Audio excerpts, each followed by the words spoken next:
രത്നദീപ സ്ഥാപന. നിഷാന്ത് ജി നമസ്തേ. നമസ്തേ നമസ്തേ. അബാക് ജ്യോതിഷത്തിലേക്ക് സ്വാഗതം. Thank you welcome, സ്വാഗതം. സാധാരണ രീതിയിൽ വാസ്തു കൺസൾട്ടൻ്റ് എന്ന് പറയുമ്പോൾ നമ്മൾക്ക് സംസാരിക്കാൻ നല്ലൊരു ഭയം ഉണ്ടാവും എപ്പോഴും. അതായത് പ്രദീപെ വീട്ടിലെന്തെങ്കിലും പ്രശ്നമുണ്ടോ എന്നായിരിക്കും അത് ചോദിക്കുക. പ്രശ്നമില്ലെങ്കിൽ അവിടെ പ്രശ്നത്തിന് നമ്മൾ ചിന്തിപ്പിക്കും. അതെ, എന്തോ പ്രശ്നം ഉണ്ടല്ലോ, അദ്ദേഹം ചോദിച്ചാൽ എന്തോ കാര്യം ഉണ്ടല്ലോ എന്നൊരു തോട്ട് വരും. ഞാൻ എന്നിലേക്ക് പറഞ്ഞല്ലേ, നോർമലി ഒരു ഫിയർ ഫാക്ടേഴ്സും ജനറേഷനും ആണല്ലോ രണ്ട് ഫിലോസഫി. അല്ല, അത് രണ്ട് അപ്രോച്ചാണ്. ഒന്ന് സൊല്യൂഷൻ അപ്രോച്ചാണ്, രണ്ട് പ്രോബ്ലം അപ്രോച്ചാണ്. പണ്ട് കാലത്ത് എങ്ങനെയാണെന്ന് വെച്ചാൽ നമ്മളവിടെ ഇതൊക്കെ ചെറിയൊരു ഭയപ്പെടുത്തിയിട്ടായിരുന്നു ഉള്ള ഒരു മാർക്കറ്റിംഗ് ആയിരുന്നു പണ്ട് നടന്നിരുന്നത്. ഇത് ചെയ്തില്ല ആ പ്രശ്നം കേട്ടോ, ഇന്ന ദോഷമുണ്ട്, വേഗം നോയിച്ചാളി കേട്ടോ, ഇല്ലെങ്കിൽ ഇതേ മക്കളെ കാര്യമാണ്. അതോടുകൂടി അയാൾ ലോക്കായി. ഈ ഒരു അപ്രോച്ച് ആയിരുന്നു പണ്ട്. കാരണമുണ്ട്, പണ്ട് ഇതിന്റെ സയന്റിഫിക് സൈഡ് ആരും നോക്കാറില്ല. അപ്പൊ ആൾക്ക് ഭയവും ഭക്തിയായിരുന്നു. അപ്പൊ ആ കാലഘട്ടത്തിൽ ഇതിനെ മുതലെടുത്തിരുന്നതും ആ രീതിയിലായിരുന്നു. ഇപ്പൊ എന്താണെന്ന് വെച്ചാൽ ഇപ്പൊ നമ്മളെ കയ്യിൽ തന്നെ എല്ലാം ഉണ്ടല്ലോ, അടിച്ചു നോക്കിയാൽ ഇപ്പൊ ഇനി എല്ലാവരും രത്നദീപ സ്ഥാപനമോ എന്താണ് സംഭവം അടിച്ചു നോക്കും, അല്ല പറയാം. അപ്പൊ അതിനെ കുറിച്ചുള്ള അറിവ് കിട്ടും. അപ്പൊ നോളേജ് ഇപ്പൊ കയ്യിൽ കൊണ്ട് നടക്കുക. അതുകൊണ്ട് തന്നെ എല്ലാവരും അവെയറാ. അതുകൊണ്ട് തന്നെ എനിക്ക് കുറച്ചുകൂടി വർക്ക് ചെയ്യാൻ എളുപ്പമാട്ടോ. കാരണം എന്താണെന്ന് വെച്ചാൽ ഞാൻ അതിന്റെ സയന്റിഫിക് സൈഡിലേക്ക് പോകണമുണ്ട്.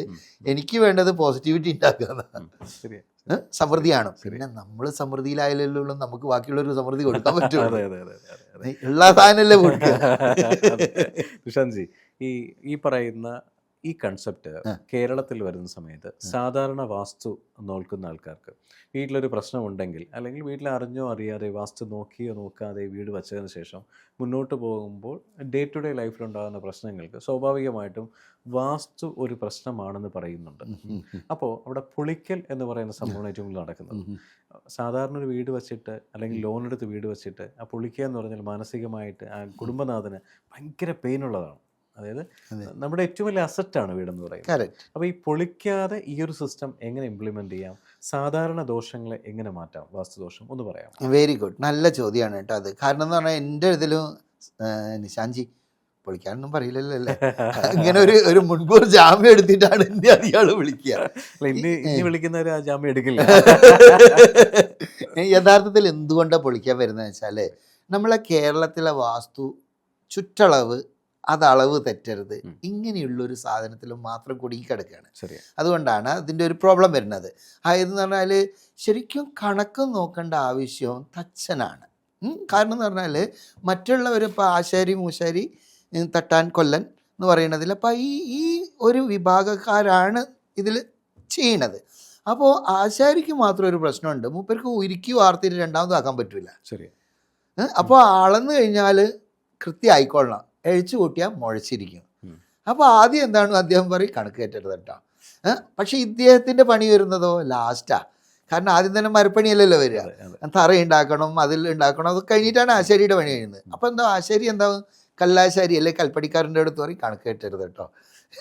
അപ്പോൾ ഇത് വീട്ടുകാരനും കേൾക്കുന്നുണ്ട്, കണക്ക് കയറ്റരുത് കേട്ടോ.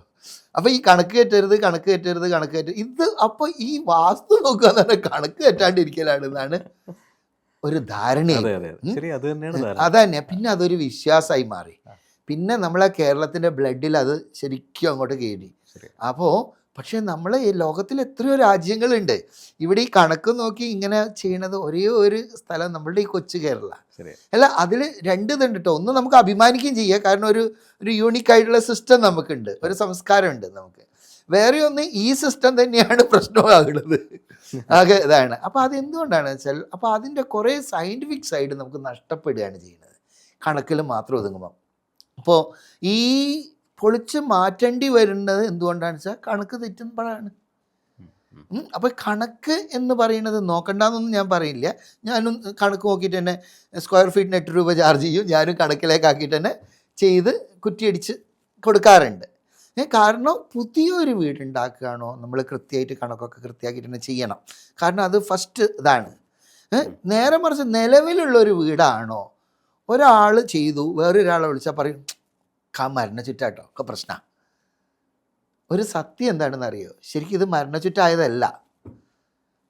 ഒരാശാരി എടുത്തതും മറ്റേ ആശാരി എടുത്തതും സ്കെയിലുകൾ മാറുന്നതാണ്. അതായത് എന്ന് പറഞ്ഞാൽ സാധാരണ കിഷ്കു എന്ന് പറയും, അതായത് 72 സെൻറ്റിമീറ്റർ ഒരു കോല് എന്നുള്ള. പക്ഷെ നമ്മളവിടെ കുറേ കാലം മുന്നേ എങ്ങനെയാണെന്ന് വെച്ചാൽ ശരിക്കും ഒരു വീട് ഉണ്ടാക്കുക എന്ന് പറഞ്ഞാലേ, അപ്പോൾ അങ്ങേക്കൊരു വീട് ഉണ്ടാക്കണം. അപ്പോൾ വീട് ഉണ്ടാക്കണം എന്ന് പറഞ്ഞാൽ എങ്ങനെയാണ് അളവെടുക്കുക എന്ന് പറഞ്ഞാൽ ഈ സെൻറ്റിമീറ്റർ മീറ്ററൊക്കെ ബ്രിട്ടീഷുകാർ വന്നതിന് ശേഷം വന്ന കേട്ടോ. അപ്പോൾ അതിൻ്റെ മുന്നേ എങ്ങനെയാണ് എടുക്കുകയെന്ന് വെച്ചാൽ നമ്മൾ ഓലയുടെ ഒരു ഈളെടുക്കും. ഈളെടുത്തിട്ട് ഈ നടുവിരലിൻ്റെ നടുഭാഗം ഇതെടുക്കും. എന്നിട്ട് അതാണ് അങ്ങയുടെ വീട്ടിനുള്ള ഫസ്റ്റ് യൂണിറ്റ്. ഇതിനൊരു അങ്കുലം എന്ന് പറയും. ആണ് അങ്കുലം. പിന്നെ ഇതൊരു 24 പ്രാവശ്യം വെച്ച് കഴിഞ്ഞാൽ അത് കോലായി. ഈ കോല് 4 പ്രാവശ്യം വെച്ച് കഴിഞ്ഞാൽ ഒരു ദണ്ടായി. പിന്നെ അതിലും വലിയ അളവ് വരുമ്പോൾ നമ്മൾ ചരടിയിൽ പിടിക്കും. ഇങ്ങനെയായിരുന്നു സിസ്റ്റം. കാരണം സെൻറ്റിമീറ്റർ മീറ്റർ ഒന്നും അന്നില്ല. ശരി. അപ്പോൾ സൂത്രം എന്ന് പറഞ്ഞു കഴിഞ്ഞാൽ ചരട് എന്നാണ് അർത്ഥം. അപ്പോൾ സൂത്രഗ്രാഹി എന്ന് പറഞ്ഞാൽ ചരട് പിടിക്കുന്ന ആൾ. ഇങ്ങനെയായിരുന്നു പണ്ടത്തെ ഒരു കാൽക്കുലേഷൻ സിസ്റ്റം. അപ്പോൾ യഥാർത്ഥത്തിൽ പറയുകയാണ് 10 വീട് 10 അളവിലായിരിക്കും. കാരണം 10 ആളുടെ കയ്യിൽ 10 വരികയല്ലേ. ഇത് കുറേ കാലം കഴിഞ്ഞപ്പം ബ്രിട്ടീഷ് ഭരണമൊക്കെ വന്നപ്പോൾ സെൻറ്റിമീറ്ററും മീറ്ററും നമുക്ക് അറിയാൻ തുടങ്ങി. അപ്പോൾ നമ്മൾ ഷുഗർ 120 കൂടരുത് എന്ന് പറഞ്ഞാൽ ഒരു യൂണിറ്റ് വരികയാണ്. അതായത് എന്ന് പറഞ്ഞാൽ അപ്പോൾ ഒരു ആവറേജ് എടുത്തു കഴിഞ്ഞാൽ അത് ഏകദേശം ഒരു 3 സെൻറ്റിമീറ്റർ ഉണ്ടാവും. അപ്പോൾ ഒരു അങ്കുലം സമം 3 സെൻറ്റിമീറ്റർ. അപ്പോൾ 24 അങ്കുലം സമം 24 3 72 ഇങ്ങനെയുള്ള ഒരു കണക്കിലേക്ക് ഒരു ജനറലൈസ് ചെയ്തിട്ട് വന്നു.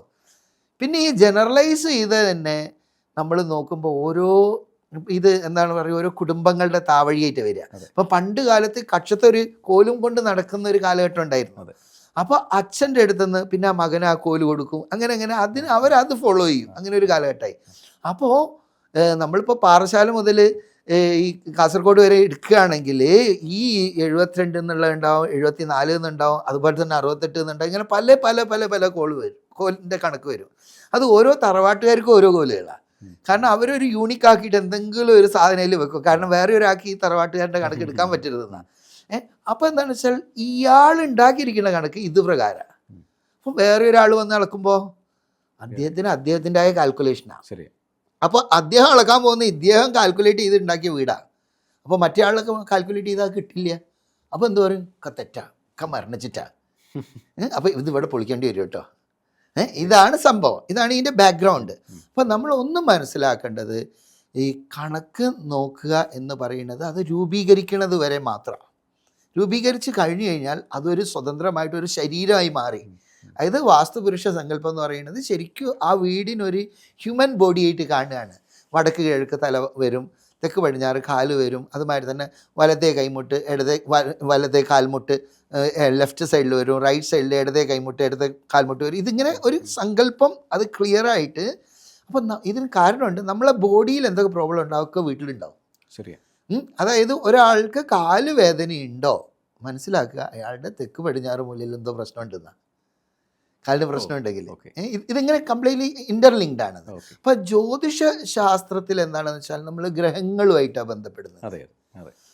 അപ്പോൾ ഇതിൽ ഞാൻ സോറി കേട്ടോ, ഞാൻ കുറേ അങ്ങോട്ട് പോയിപ്പോയോ അല്ല. അപ്പോൾ എന്താണെന്ന് പറഞ്ഞാൽ ഈ രത്നദീപ സ്ഥാപനയിൽ ആകുമ്പോൾ എന്താണെന്ന് വെച്ചാൽ ഈ ഇതിലുള്ള ഗ്രഹങ്ങളുമായിട്ടുള്ള കണക്ഷനാണ് നമ്മൾ എടുക്കുന്നത്. അപ്പോൾ അതിൽ നമ്മൾക്ക് ഇന്ന ഗ്രഹം ഇന്ന സ്ഥലത്ത്, അപ്പോൾ എന്ന് പറഞ്ഞാൽ the biggest planet Jupiter, mount Duke എന്ന് പറയും, അതേമാതിരി തന്നെ വ്യാഴം എന്ന് പറയും, ഗുരു എന്ന് പറയും. ഇത് സൗത്ത് വെസ്റ്റാണ്. അപ്പോൾ ഏറ്റവും ഹൈറ്റും വെയിറ്റൊക്കെ അവിടെ വരണം തെക്ക് പടിഞ്ഞാറ്. അതുകൊണ്ട് തന്നെ അവിടെ വ്യാഴം അല്ലെ ഗുരുവാണ് വരുന്നത്. മനസ്സിലായില്ലേ? അപ്പോൾ ആ ഗുരുവിൻ്റെ കല്ലാണെന്ത്, യെല്ലോ സഫയർ. അങ്ങനെയുള്ളതിൽ അപ്പോൾ ആ ഒരു ലോജിക്കലി നമുക്കിത് പ്രൂവ് ചെയ്യാൻ പറ്റും. ഇത് മനസാരത്ത് പറയുന്ന രാഹു സിസ്റ്റത്തിലേ ഉള്ളൂ കേട്ടോ ഇങ്ങനെ പ്രൂവ് ചെയ്യാൻ പറ്റുള്ളൂ. നേരെ മറിച്ച് കേതു സിസ്റ്റത്തിലാണെങ്കിൽ നമുക്ക് കുറച്ച് അങ്ങനെ കൊണ്ട് ഈ രീതിയിൽ ലോജിക്കലി നമുക്ക് പറയാൻ പറ്റില്ല. പക്ഷേ ഇത് രണ്ടും ഓക്കെയാണത്. അപ്പോൾ കുറേ സിസ്റ്റങ്ങളുണ്ട്. അതിൽ ഏറ്റവും ഇതായിട്ടുള്ള ഗ്രന്ഥങ്ങൾ ഇപ്പോൾ 2 മാനസാരത്തിലും മതത്തിലും പറയുന്ന സിസ്റ്റമാണ് ഞാൻ എടുക്കാറ്. കാരണം അതിന് റിസൾട്ട് ഉള്ളതാണ്. പണ്ട് കാലത്ത് രാജാക്കന്മാരും അങ്ങനെയുള്ളൊരു വലിയൊരു വിഭാഗത്തിൻ്റെ കയ്യിലായിരുന്നു അത്. ഇപ്പോൾ നമ്മൾക്കൊരു ഭാഗ്യം എന്ന് പറയാം, അങ്ങനെയുള്ളതൊക്കെ എന്ന് പറഞ്ഞാൽ പൊതുജനങ്ങളിലേക്ക് എത്തുന്നുണ്ട് അത്. അപ്പം എനിക്കേതായാലും നല്ല റിസൾട്ട് വരുന്നുണ്ട് കേട്ടോ. ഈ പറയുന്ന സിസ്റ്റം കേരളത്തിനകത്ത് ഇന്നുവരെ വേറൊരിടത്തും കണ്ടിട്ടില്ല. സ്വാഭാവികമായിട്ടും ഇംപ്ലിമെന്റേഷന് ശേഷം ഒരുപാട് ഫീഡ്ബാക്കും റിവ്യൂസും വരാം. തീർച്ചയായിട്ടും. നിങ്ങളുടെ ജീവിതത്തിലെ വലിയൊരു മാറ്റങ്ങൾക്ക് വേണ്ടി അബാക് ജ്യോതിഷം നിങ്ങളോടൊപ്പമുണ്ട്. നിങ്ങളുടെ ജീവിതത്തിൽ വരുന്ന ഏത് തരം ജ്യോതിഷപരമായ, പൂജാപരമായ അല്ലെങ്കിൽ വാസ്തു സംബന്ധമായ എന്താവശ്യങ്ങൾക്കും അബാക് ജ്യോതിഷത്തിലെ കൺസൾട്ടൻറ്റുമായിട്ട് നിങ്ങൾക്ക് സംസാരിക്കാൻ ഈ താഴെ കാണുന്ന നമ്പറിൽ വിളിക്കാവുന്നതാണ്. അതിലുപരി ജ്യോതിഷപരമായ പുതിയ പുതിയ അറിവുകൾ നിങ്ങൾക്ക് ലഭിക്കുന്നതിന് വേണ്ടി ഈ പറയുന്ന ചാനൽ സബ്സ്ക്രൈബ് ചെയ്യാൻ മറക്കേണ്ട ആവശ്യമില്ല. Thank you.